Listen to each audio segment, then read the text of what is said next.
May I call in or may I call on? Okay, listen up. Call in ang gagamitin natin when you inform someone that you won't be present. Like, when you call in sick sa work or school, or when you are reporting absence and informing someone remotely.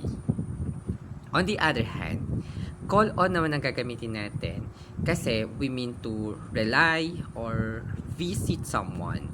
Ganyan, no?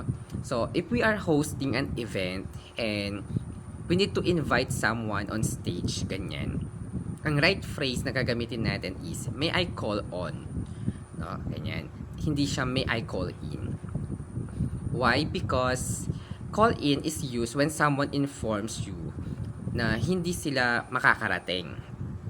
So, ang call on, ang tama nating gamitin if we are inviting someone to step up. Example, may I call on Mr. Handsome to the stage? Ganyan. O kaya naman, let me call on our guest speaker to share her inspiring story. No? Para naman sa call in, ganito siya. She called in to say she couldn't make it to work. O kaya naman, you can call in your order before picking it up. So, calling in is like stepping back, and calling on is like leaning in. Sa love, calling on means trusting someone to be there for you, pero kung calling in ka palagi, ibig sabihin, laging absent ka sa relationship.